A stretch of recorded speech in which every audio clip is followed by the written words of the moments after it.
To please highlight Brother Neville. And thank you so much, Brother Neville, for joining.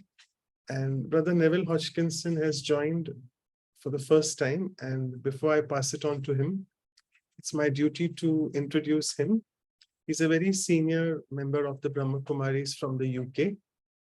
And he's an author and journalist as well. And he specializes in writing about health and medicine. And he's returned back to medical journalism in the recent months with a series of articles, which I must say are about challenging orthodox approaches to COVID. And I'm sure all of you know about COVID or have lived with COVID, got infected with that, got vaccinated as well. So his few books include I Know How to Live and I Know How to Die, the teachings of Dadi Janki, and also The Will to Be Well, the real alternative medicine. And he has been actually practicing Raj Yoga since 40 years. He's instrumental for providing the services at the Brahma Kumaris Global Retreat Center in Oxford. And as always, before I pass it on to him, a few lines in the form of a poem.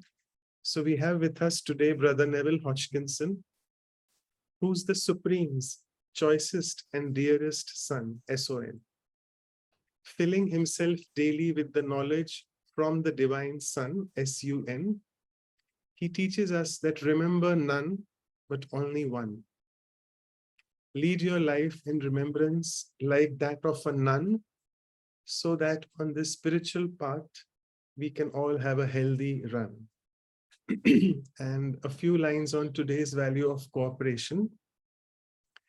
He shall share his wisdom on how to cooperate, help each other on this difficult trail to recuperate. Though we may have opinions that are disparate, but let's learn from each other the art to tolerate. Because indeed we all belong to one and are not separate at all. Live life in harmony thereby, learning to conglomerate. Let feelings of grief and despair get a chance to evaporate and push the mighty Ravan to his doomsday to incarcerate, because we all want Ravan to be incarcerated. So thank you so much, Brother Neville, for joining. The stage is all yours. So, and I would just give a few housekeeping. I think the French translation has started. So all of you can click on the interpretation icon and visit the room which you want to hear in the language. So thank you, Brother Neville. Over to you. Thanks. Thank you, Manoj Bhai, and congratulations to you and all of those taking part in this workshop. So much wisdom has been shared. And I love this topic of cooperation. As a matter of fact, I feel as if cooperation is what makes life worthwhile. Without it, we could be brilliant in some particular area, but if there isn't that sense of contributing something to the wider whole, then no matter how great we might be, there'll still be a feeling of emptiness. Because as Judy Rogers had said, cooperation is a kind of universal law of nature. When I was reflecting on that and how beautiful and essential to life cooperation is, I was remembering a wonderful story that touched me very deeply. I heard it many years ago, and it was about a young man who had grown up with a very, very favored background. He had a lot of gifts, especially had the power of concentration, so that he was able to bring this power to bear on everything he did. He was a great sportsman. He was good academically. In his 20s, he had a string of achievements to his name already, but he was feeling life to be more and more empty. And this was 200 or 300 years ago. And at a time when religious leaders in probably most parts of the world then were very well respected. And when he made his feelings known to his community, they said, you should go and see the sage, the abbot at the monastery over on the hill, because he's the only one who can help you with this kind of issue. And so he decided he would. And he described his problem to the head of the monastery, who listened carefully and said, yes. He said, I've got a solution, but it will require a certain level of commitment from you. There's an old monk here at the monastery who has spent far more of his life here than he should have done practicing the game of chess. He's a brilliant master at the game. And I think that to set you against him might actually be one part of the solution to your problem. So the young man thought, well, okay, yes, I'll agree to that. But the abbot went on to say that to really give the game a sense of purpose and depth of meaning, the winner would take all and the loser would have to sacrifice their life. And in those days when people had more of a sense of the continuity of consciousness, as I like to think of it, or soul consciousness, they were more ready to make sacrifices of that kind. So the young man agreed because he felt his life was so empty anyway. And the day came for this contest. And they battled for a few hours because actually they were really quite equal in their skill. But eventually, the monk, being older, eventually made a mistake, and the young man spotted it immediately. And as he leaned forward to make the winning move, he had his hands on the piece, but he looked up into the eyes of the old monk, and he saw the old monk looking so sad that he had spent so much of his life as a monk in the monastery practicing chess moves, and yet here was this young fellow who was beating him at the game. And when the young man saw that and saw the sadness in the old monk's eyes, he felt that he couldn't actually make the winning move and take the old monk's life. And so instead he did something else that would actually have meant that he would lose. And the abbot, who was sitting watching the entire game, when he saw this little episode, he swept all the pieces off the board so that there was neither a winner nor a loser ultimately. And he said, you've learned the lesson that you need in your life, which is to have a balance between concentration and compassion. And compassion is very much lies behind cooperation, genuine cooperation. It's like an energy that comes from deep within when it's genuine, not forced, like, you cooperate because you're told to do something and you'll be punished in return if you don't, but where it really comes from your heart, that you want the best, not just for yourself, but for others, and in fact, for all of human existence. And this is where one of your commentators very wisely spoke about how understanding is so needed for effective cooperation. But this was the first thought that came to me, that without cooperation, without that genuine cooperation, life gets very dry. If it's just a matter of, work and even, exercise and perhaps a little bit of play just to fill in the gaps, but basically you're just doing things like on a treadmill, then life has this feeling of emptiness. But that is something that affects many of us. And then I was thinking, well, there's so many beautiful things that can be said about cooperation. And I agreed with so much of what Judy shared about the necessity of it and the beauty of it. A question that was coming to my mind, and she did answer it as well, but it's something that each one of us has to answer in our own way, I think, was if the power isn't there to cooperate, then where does it come from? And sometimes we think we may be cooperating, but we might actually just be taking the easy route, just collaborating perhaps with something that does not have such a benign purpose, but we could fool ourselves that we're cooperating with it because that's the easiest way to go and least sacrifice from oneself involved in that. So that was one of the things that I thought it was interesting to think about as well. The other thing that came to mind, another story that came to mind also, especially when Manoj Bhai was speaking about Daddy Janki, and I knew Daddy very well because she was my kind of mentor and guide for some 40 years, as was mentioned. And she was a marvelous teacher. The reason that she commanded so much respect was that she didn't just say things like parrot fashion. She lived them. She really lived them. And this was as a result of some 80 years. I mean, she lived to 104 and she started on this spiritual journey at the age of 19.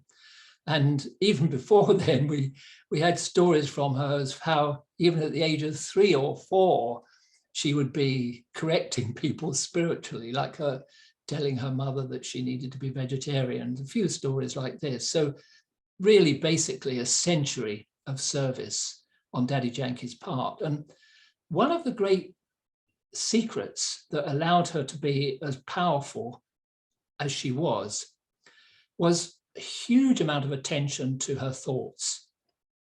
She really would plug any leak in her happiness. It's not that she would not feel sorrow from time to time, but she wouldn't tolerate it. She would quickly look to see where it was coming from and think thoughts that would remove that feeling of lack or of sorrow, so that she kept the battery of her well-being constantly charged. And that's something that really is a big art. It sounds as if it would be a natural thing to do. We all want well-being, we all want happiness, but so often we find ourselves, don't we, turning things over in our mind. Sometimes people suffer hurts.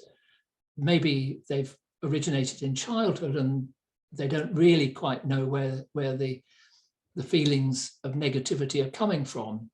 But at other times, later in life, we just hold on to hurts that drain us of that inner power that allows us to really cooperate and be part of the river, the flow of life's purpose.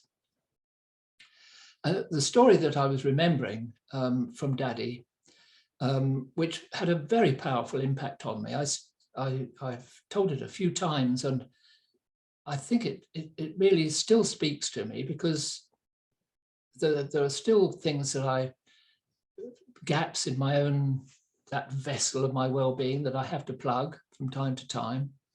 But this was an episode where she'd come to Oxford, where the retreat centre where I live is based, Oxford in England. And each year we used to have a programme at the town hall with her, and there would be maybe 250, 300 people would come along. Not like your big gatherings that tend to take place in India, but she was relatively unknown. And there was one occasion when I was like the MC of the main part of the evening. There was probably a dance and perhaps some meditation afterwards, but the main part of the evening was billed as a conversation between Daddy and a leading architect, a very well-known architect in this country. And I spoke to them both beforehand. I can't remember what the topic was, but the architect said he'd speak just for 2 minutes to put some ideas out, and then Daddy would respond to that, and there would hopefully be this conversation. In fact, it didn't work out like that. the architect spoke for 10 minutes, and I'm not sure if the translation was very good, because Daddy then started speaking and she wasn't really addressing what he had said. And she had gone on for about 20 minutes, and I saw half an hour of the 50 minutes of this conversation had gone. And so I tried to intervene to sort of nudge Daddy into an interaction. And I got the bony finger that was quite famous with a "ek minute, ek minute." And okay, so I waited a few minutes more and then tried again. And again, a similar response. And when I tried a third time, Daddy was quite offended. She sort of drew herself up and said how she hated it when she was a child and the British were in India and the way the British would talk down to the Indians. And I was really, really hurt, because I didn't feel I'd anything of that kind in me. I had so much respect for this person, but that memory was in her, and this was what she came out with. So I kind of went into a sulk for the rest of the program, just let them get on with it. And people enjoyed, and to the extent that she shared a lot of wisdom, of course. But later, she went back to London, I went back to the retreat centre, and I tried to put this out of my mind because it really disturbed me, but I couldn't.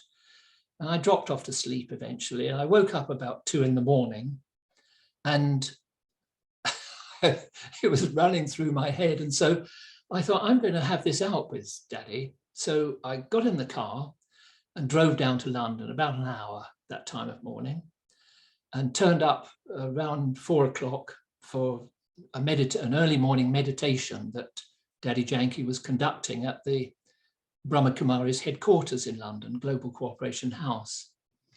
And I sat in the front, feeling quite cross, but Daddy looked very happy. She was up on the stage, sort of sharing drishti, conducting meditation with the gathering. And afterwards, I went up to her room before she would get there. And as she came back to her room, she was on her own. She spoke a little English, but she spoke quite a lot of English, actually. She understood quite a lot. And I said to her, Daddy, what you said last night was like a dagger in my heart. Now, normally in a circumstance like that, what would happen? You know, someone might say, what do you mean? Or don't be so silly, or you misunderstood me, or whatever it might have been, which didn't say any of those things. There was no examination of my question, my statement. Just she put her hand on her own heart and gestured like this, pull it out, pull the dagger out. And the power with which she said this was such, you know, she said it with so much spiritual power, not as an excuse for not discussing, just because this was the right thing to do. There's no point in going back over an episode like that. Was it her fault? Was it my fault? No, none of that. Just pull it out and move on. And this is such a powerful lesson. I found it hugely valuable in subsequent years, because living in a community like the retreat center, where there's many of us from very, very different backgrounds, different races, different languages, different personalities, and cooperation is an absolute must.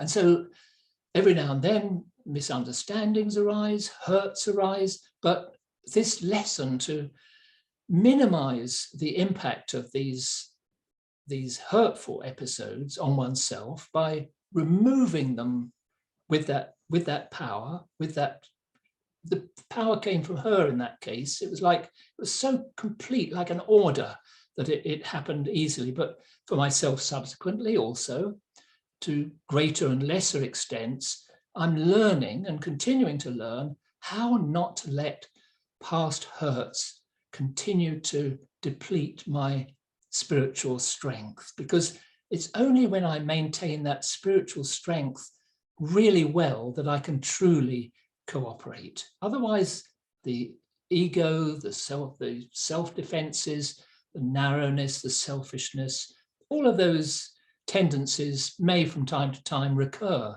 But if I can keep intact the self-respect, the true self-respect of my original nature, which is to be loving and cooperative, as those of you who've been following these talks will certainly be aware, then my life becomes much easier and I'm able to be more giving and cooperative with others. And so that benefits others, and then others give me blessings, and you get a beneficial cycle rather than that negative cycle that hurt and anger and sorrow bring.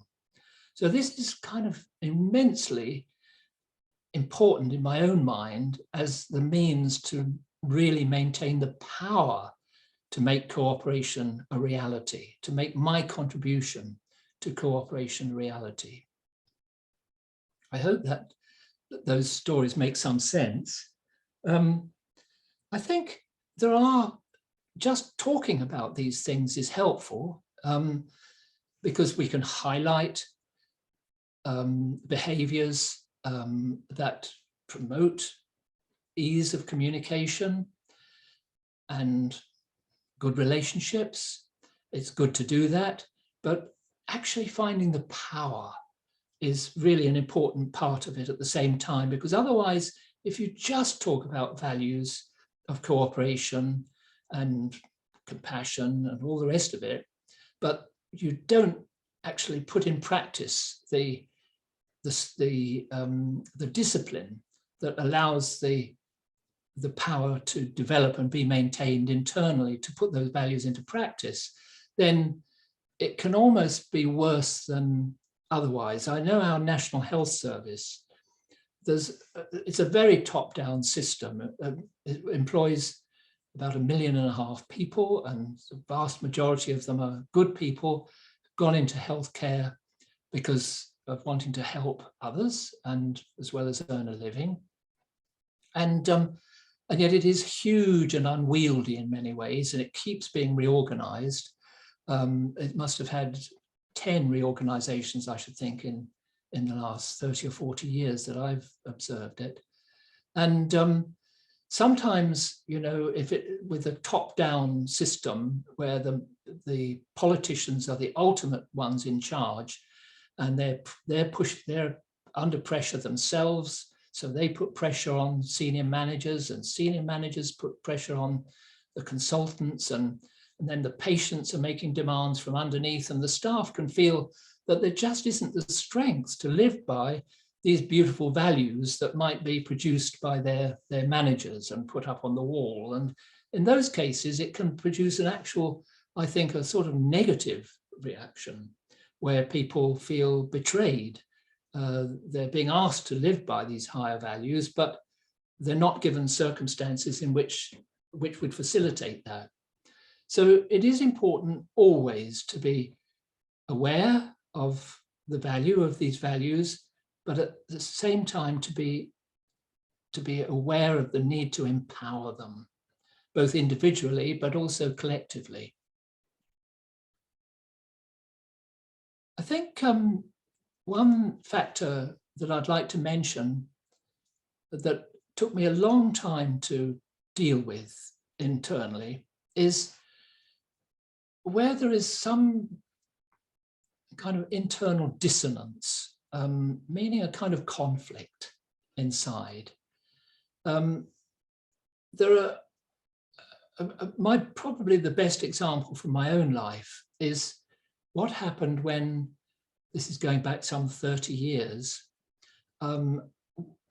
when I began to realize, well, going back 40 years actually, to when I began to realize that the way I was living my life was causing me to feel that it was very ego-driven and this emptiness was present. And there were episodes that made me feel there's not enough love in my household.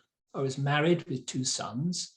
And when they were about 10 and 11, I remember this coming to a head because both myself and my wife were ambitious and working hard to begin with, I'd taken care of the children. I put my own career on the back burner for a while Liz, my wife, got going.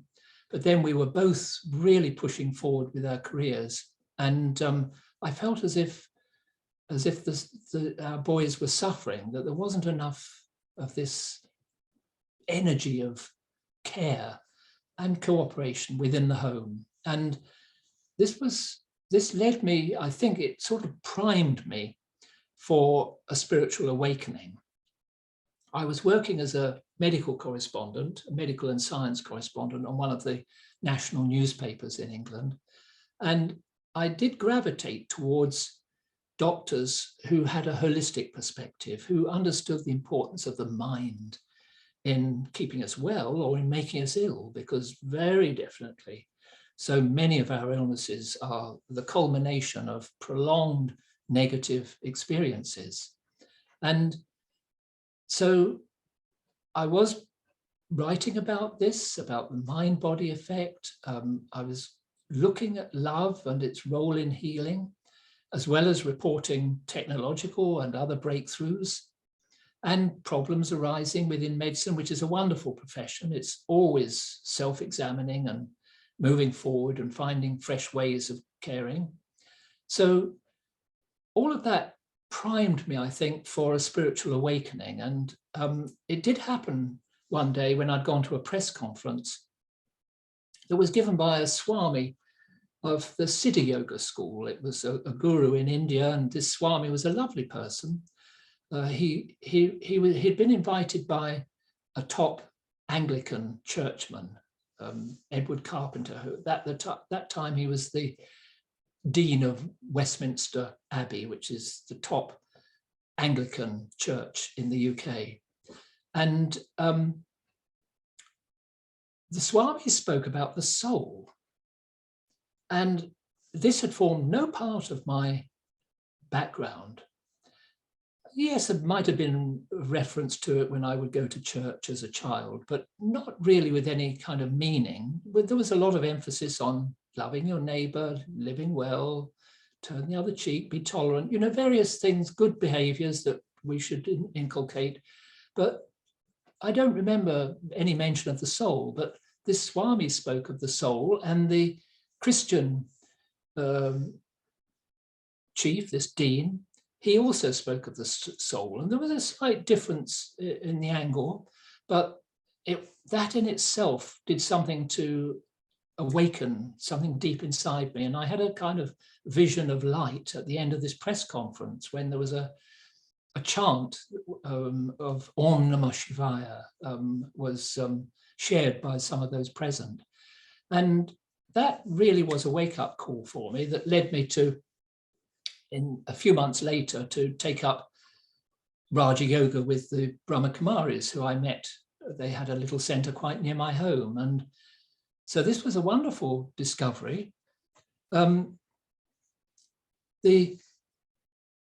think the contrast was so great between the materialistic outlook that I had previously as a science writer, growing up in the Western culture. The 60s, the swinging 60s in London was all about, clothes and fashion and love and, but, kind of an undisciplined way of life, overturning old institutions, disregarding wisdom traditions to some extent, feeling that they'd got lost in institutional dryness and corruption.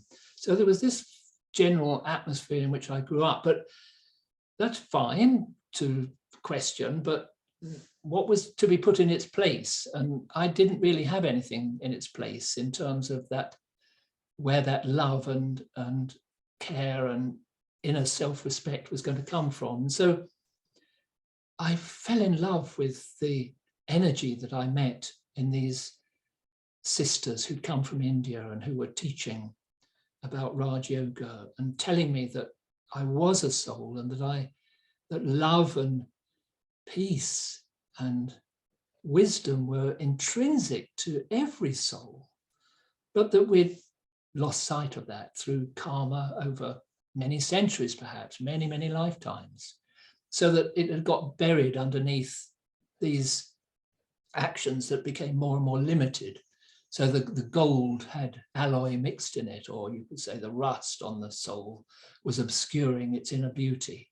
And this spoke to me very powerfully. And I think partly because of that, it created a bit of chaos in our home. I think it brought huge benefit. Both of our sons learned a lot over the next few years, and they've gone on to have really very good careers where, instead of being ego-driven, they've both had that element of wanting to contribute to society, more than coming more from a place of wholeness and cooperation with others, rather than from that ego-driven space that somehow I'd found myself burdened with. And so they've done fine. But when they were grown up, my wife, who was not interested in meditation, she said she'd rather knit than meditate. That would be her meditation. And so she wanted us to separate. And I didn't want that at all. And I went to one of the senior sisters. I was fighting it. I went to one of the senior sisters and said, Liz wants us to separate. What do you think? And she said, well, do you love Liz? I said, yes. And she said, well, then you'll want what Liz wants, won't you? This was actually very good advice. It was advice that was free of all the baggage of, religious and spiritual and social and moral etiquette. It was a advice to follow love and care, rather than the selfish needs that were making me want to hold on to Liz. It was good advice, and I followed it. I'd seen enough of the wisdom of these sisters. So I went back, and okay, when we parted amicably, and just the years have gone by, so just 30 years later, we're still both leading lives independently, but my ex lives in Oxford, and we spent 3 days over Christmas together with now 5 grandchildren plus the boys, and it's all worked out in time because there was a true spirit of cooperation that sister brought out in me. However, I have to say that I really mourned the loss of the family life for quite a long time, and it was only after the penny really dropped that I am a soul, and that I am a child of that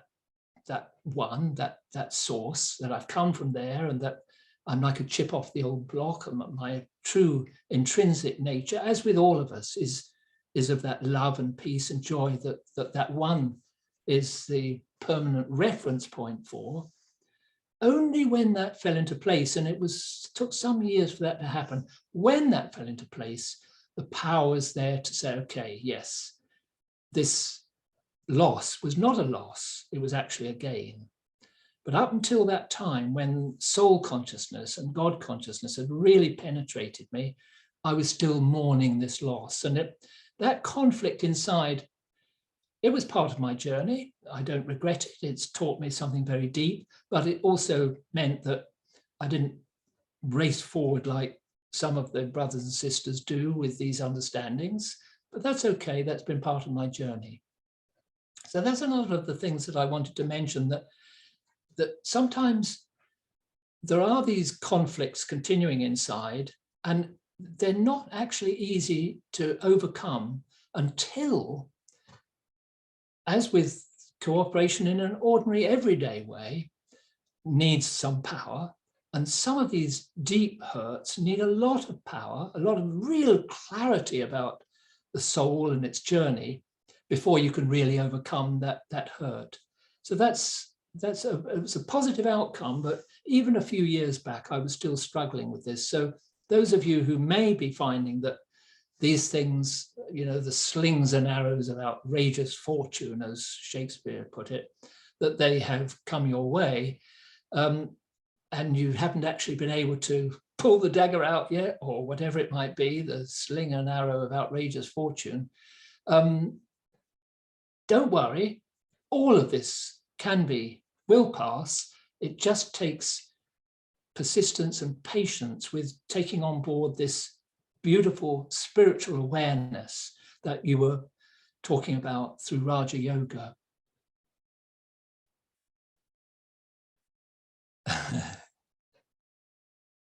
Perhaps finally, just one other thing to mention in these comments, the difference between cooperation and collaboration. And Manoj Bhai mentioned that I've done this, I've written about 70 articles on COVID. I came out of retirement as a medical journalist when as I could see it, the mishandling of the crisis was occurring a couple of years back. Because I could see from previous experience that we were being manipulated by people who had a stake in vaccines, who mixed motives, the 100 billion made by Pfizer last year, the mRNA technology, people wanted to try it out, wanted to roll it out. But many different factors were at work involving money and ego and position, and also good motives, wanting to do the best to protect the public after the escape of this genetically engineered virus, because there's no question about its origin. It was a culmination of a long process of learning how to manipulate viruses. And so all sorts of mixtures involved there, and different people taking very different stances on it. Some, not a question of intelligence. You've probably seen this yourself, that some of your friends might have been vigorously urging you to have the jab, to follow all the rules, and others would be really questioning the way the governments were interfering with our personal liberties. Some countries, old people dying alone, not allowed, family not allowed to see them, children missing schooling for a couple of years, fear-inducing through mask wearing on the basis of very, very shaky science, many mixed motives behind what went on. And so at times like that, one really has to sort of question oneself very deeply and inform oneself very deeply. I like what someone said about cooperation needing deep understanding of the self, of the situation and your role in it. So for me, I felt called to do this work. Others wouldn't, because they wouldn't have that background. For me, it felt right. But it has also been a test, because I've not wanted to create division. I've wanted to put information in front of people, but I've tried to do it in as polite a way as I could, whereas some have got very angry, and on both sides of this debate, some have got very angry that calling people who questioned the science around the vaccine anti-vax, which not necessarily true at all. And then those who were questioning the value of it, getting angry about the regulators not listening to thousands of doctors who've protested about these things. And so a very, very divisive state of affairs. And I went to Sister Sudesh, one of the yogis present in London, just a few weeks ago, after writing many of these articles, to say, just to sort of check in with her and see, because on the one hand, it doesn't seem like I'm cooperating. I certainly wasn't cooperating with what I saw as wrong-headedness. But on the other hand, I was trying not to alarm people unnecessarily. I was trying to reduce fear. And I described what I've been doing. She said, what you've been doing is good, because you're honestly sharing information, and that is a form of cooperation. But light does not fight. And this was touched on, I think, by Manoj Bhai towards the end of his comments earlier. Light does not fight. There's a difference between actions performed from that inner space of soul consciousness, which is loving and genuinely wanting to help, and actions performed out of body consciousness, which tends to take a position and fight for it, and to get angry if you're not understood or rejected. So I've constant learning for me in the course of trying to manage these different energies. And can't say that I've succeeded 100%, but I've continued to learn, and it's been a very valuable exercise. I think that's enough from me. I'd like to see if there's any questions or comments. So back to you, Manoj Bhai. So thank you so much, Brother Neville. It was amazing, as you said, that light doesn't need to fight. And I think that's right. Okay, fine. So there's one question which is coming. I'll just take one question in the interest of time. It's about the COVID pandemic, which China has again sort of come up with. And I mean, the question has been posed. It's a big paragraph mentioned, but I will just like to summarize it, that they are trying to hide data and they're not very transparent, etc., etc. So how should we as Rajyogis give cooperation to such people, to such situations? I think it's really good not to be deceived. I think many BKs were deceived on this, and unfortunately some policies were put in place which I think would be regrettable. For example, requiring people to be vaccinated in order to continue to work at centres and things like that. To me, that betrayed a lack of care and true cooperation in informing themselves properly about what was happening. It's forgivable because so much propaganda came from one side on this, and there was very extensive media censorship of what was really going on, at least in some of our cultures. I don't know precisely what happened in India, but I think with regard to the different nations, one of the things that's important is to hold on to the understanding that for the most part, even though we are living in an era where light is not widely present in ourselves as individuals or in the world, there's a lot of darkness, there's a lot of selfishness and ego and ambition and greed, definitely. And that's one of the lessons of this whole episode, actually. But underneath that, there is always the original purity of the human soul. And there are elements of that get disguised or that can still be glimpsed through the darkness. For example, I think that it doesn't help to blame nations. I think that is damaging and dangerous.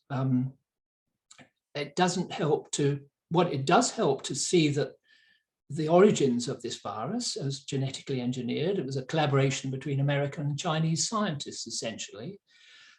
It's good to see that, but understand that their motives were not necessarily all bad. In fact, consciously their motives were good, because the technology to do this had arisen a few years back, and the defense departments were very concerned that if they didn't prepare themselves for an eventuality like this, where a genetically engineered virus would be released as a kind of bio-warfare on the world, if they didn't prepare for that, then they would be caught short and they would be letting down their own people. So there was a kind of anticipation of it, where they thought that if we see whether we can make this ourselves and then provide an antidote to it, we will be prepared in case a rogue state or a terrorist does this to us, because the technology now is actually quite readily available to do this. And that good motive was present within the the manipulation and the greed and the other factors and the lies and deceit that also operated throughout this, because it was very quickly clear that certainly in our context in the UK, this came and went with minimal effect on overall death rates, whereas what has happened subsequently has been through the lockdowns and also through the jab rollout has actually been more harmful than the arrival of the COVID virus in the first place. Now, experience is different in different lands.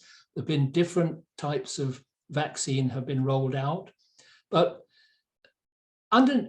whatever the detail, I think it's so valuable to hold on to the understanding that actually people, even though we are all subject to these distortions of our original beauty and kindness and cooperative tendencies, even though those distortions are there, underneath everything, at least we still really do not want to do harm. I don't believe some of those theories that this is a deliberate attempt to wipe out slices of the world population, things like all sorts of crazy ideas have come out there, and I don't believe those, because I do believe in the fundamental goodness of the human spirit, although I can also see that at this time in history, that goodness has also to some extent been lost. So that's my answer in broad terms, not to pass judgment on a nation or on individuals or even on scientists who were involved in this, because they actually had some good motives mixed in with what happened. Fine, great. So thank you so much for the goodness in the answer. And I would now request Dr. Ashok Mehta and Sister Claudia, both of them, to please propose the vote of thanks, one after the other. I saw Dr. Ashok Mehta on the screen earlier. I was so pleased. We haven't seen each other for some years. So nice to see you. I think one benefit of a Zoom meeting is, though you are far away, we can hear you and we can see you, and we can, like today, you've given us a peep into your life, which is also very interesting. I have known Neville back from the day one I went to England for the first time, 91 probably. That was the year when Dadi Janki asked me to, Dadi Prakashmani asked me to travel to different parts of the world to promote the global hospital. That at that point was a very small project, but that was a need of the hour. Mm-hmm. And I was not a BK to that extent. I used to enjoy meeting them, listening to Murlis, but my understanding was very limited at that point of time. That's the time when I met Dadi. I went to England, and I had the privilege of getting the love from Dadi and the important brothers in London. And that's where I met Neville Bai for the first time over the lunch. And I've always loved his personality in many ways, apart from his, I think his frankness, his loving nature and openness is something that you really need to experience. Neville Bai, today we enjoyed your talk. I think it had a lot of wisdom, a lot of depth, a lot of sharing, which really make it a real life story. I think whatever you have said, the stories were very interesting. And every Englishman, you were so thorough in your approach to share the views on cooperation that we enjoyed it. I'll never forget the dagger Dadi pulled out of your chest. That was very, very touching. I've looked on in wonder at how this global hospital has grown from 1992, a major contribution to healthcare now, and with Dr. Mehta right at the heart of that. Many, many challenges along the way, but tremendous amount of cooperation actually required for that to happen in a very practical way. Quite remarkable to start a hospital like that high up on a mountain, and then to see it grow and attract the right staff, and then further development. So much has happened. it's been a huge pleasure and privilege to know Dr. Mehta over these years. So I think we've really enjoyed meeting after, thanks to COVID, we didn't have a chance of physical meeting, but I'm sure that this year you will be coming to India. 23 is the right year. I mean, this is the beginning of the year. So next 12 months, whenever you come, you tell me, and I'm going to come to Mount Abu or bring you to Mumbai. Thank you very much. Thank It's you. a pleasure seeing you, listening to you, and interacting with you. Thank you, brother. Om Shanti. Om Shanti, Happy New Year to you and to all of you who are here with us today. It is a pleasure to have you on the first day of the year 2023 and sharing about all your wisdom that you have and all your life.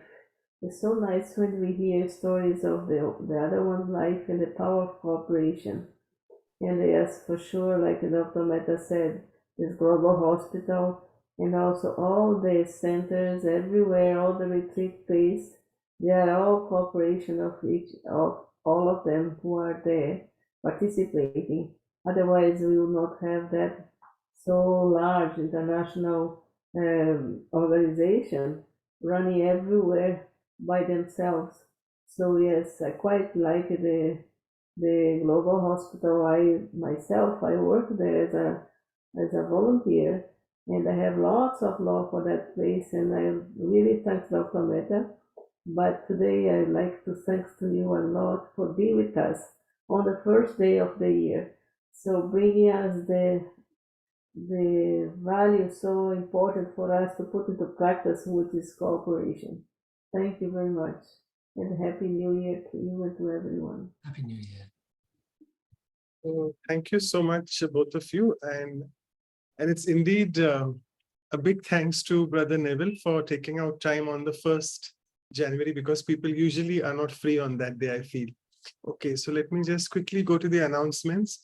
As all of you know, we are stepping in the month of January. It's a beautiful month for the spiritual seekers at Brahma Kumaris, all of us here. We want to elevate our stage, go towards the perfect and complete stage of us. So we have with us our flying angel, dear and respected Jayanti Didi, who will be guiding us on this next episode. The value which we are covering is solitude. And in Hindi, we call it Ekant. It's a deep meaning to it. Didi will cover it in detail.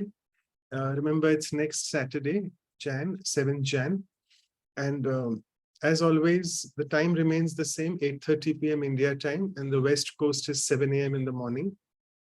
And followed by that, we are actually having a bonus this time of having 2 silence retreats, because we weren't able to do it in the month of December.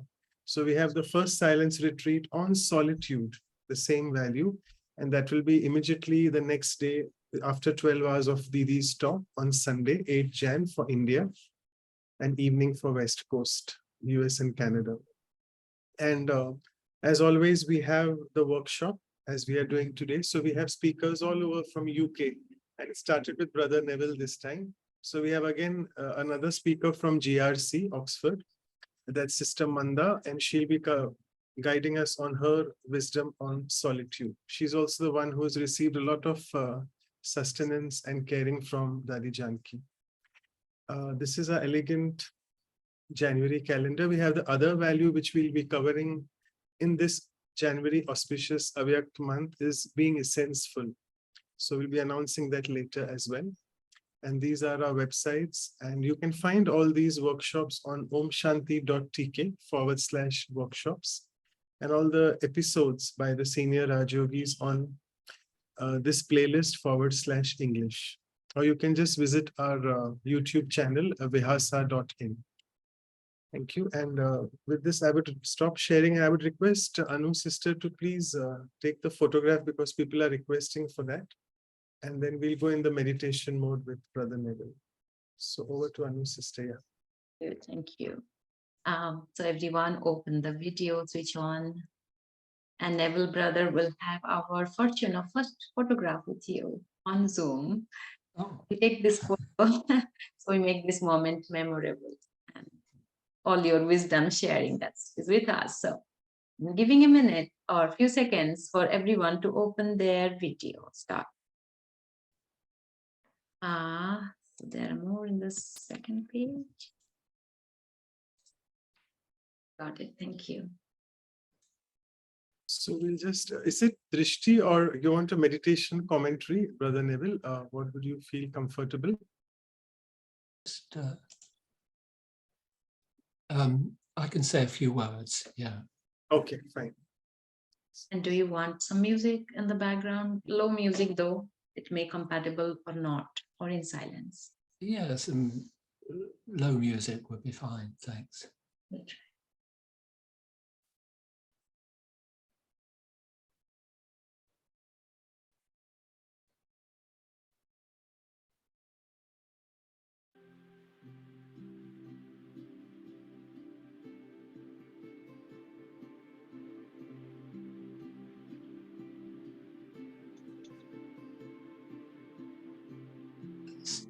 I'm sure most of you will have seen Sister Shivani speaking on how we are at heart vibrational beings.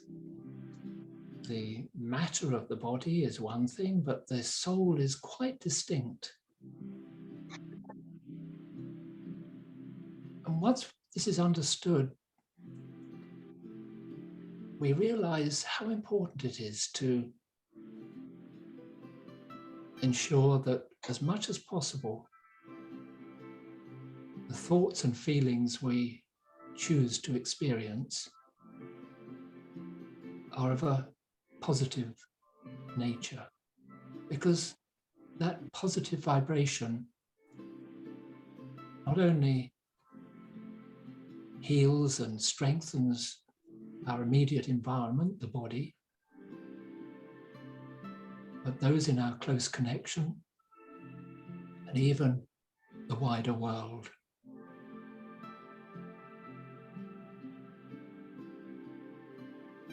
So whenever I want to meditate consciously,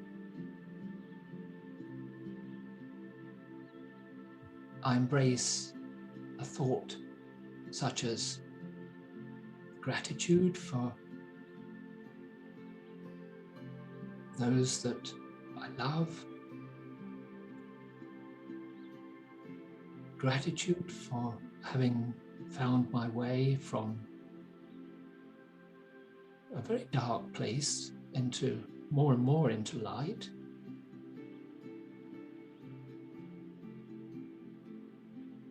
And above all, now I'm able to feel that I can know the energy of the Supreme. It's not complicated. We refer to that one as our Father, because although not human, although an incorporeal and unchanging source of pure energy, the relationship of father and child is a very beautiful one. And when I make the choice to put on one side any negative feelings or thoughts and embrace positivity, love, peace, wisdom, and joy, that opens up a channel to the Supreme, and there's a flow of energy between us, between the father and the child. The more I do that, the more I'm able to move around with the feeling of having the Father with me, which is a wonderful way of living. It's helpful to me, and it's helpful to my family, and it's helpful to the wider world.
So, thank you so much, Brother Neville, for your sharings. Thank you.